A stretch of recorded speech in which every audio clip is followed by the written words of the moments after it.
Aspron 6000 സീരീസിൻ്റെ memory upgrade ചെയ്യുന്നത് എങ്ങനെയാണെന്ന് നോക്കാം. അതിന് വേണ്ടി നമുക്കൊരു ഫിലിപ്സ് ഹെഡ് സ്ക്രൂ ഡ്രൈവറാണ് വേണ്ടിയത്.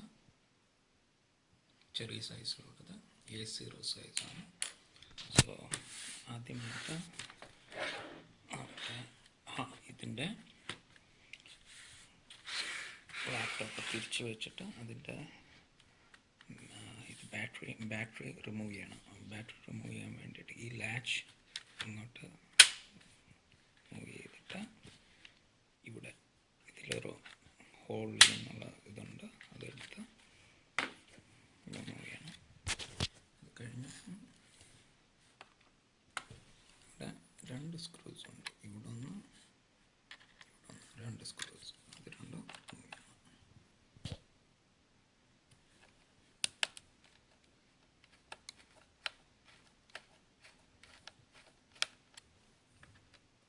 അത് പുറത്തോട്ട് എടുക്കേണ്ട ആവശ്യമില്ല, ബിക്കോസ് അത് ഈ കവറുമായിട്ട് കണക്റ്റഡ് ആണ്. സോ ജസ്റ്റ് നല്ലവണ്ണം ലൂസ് ആക്കിയിട്ട്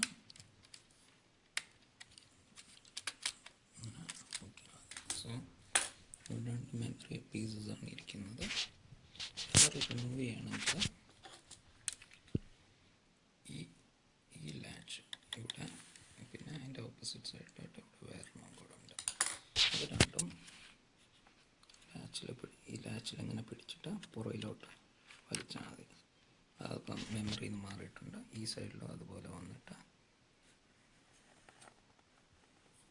ലാച്ചിൽ പിടിച്ച് പുറയിലോട്ട് വലിക്കുമ്പോൾ മെമ്മറി സെയിം കേസ് ഫോർ ഇവിടെ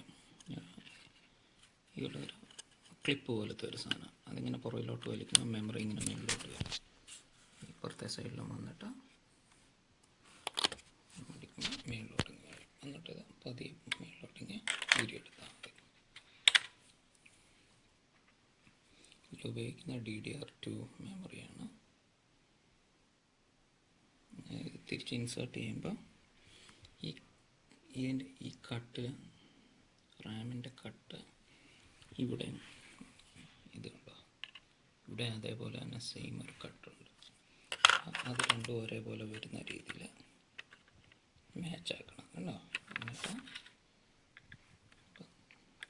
ആ കട്ട് വരുന്ന രീതിയിൽ മാച്ചാക്കി അതിലോട്ട് ഇൻസേർട്ട് ചെയ്തിട്ട് പതിയെ താത്താൽ മതി. അപ്പോൾ ഇത് ക്ലിപ്പിങ്ങിന് വന്നിട്ട് ക്ലോസ് ചെയ്തോളാം. സെയിം അപ്പുറത്തും ഇതുപോലെ തന്നെ ക്ലിപ്പിങ്ങിന് മാച്ച് മെമ്മറി അകത്തോട്ട് ജസ്റ്റ് കയറ്റി വെച്ചാൽ മതി.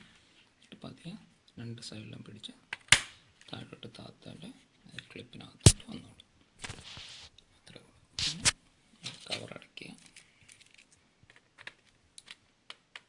ഇവിടെ ഇങ്ങനെ ഒരു ഈ സൈഡിലെ ക്ലിപ്പും ഇതുണ്ട്, കട്ടിങ് ഉണ്ട്, അതിനകത്തോട്ട് വെക്കുക, അടയ്ക്കുക.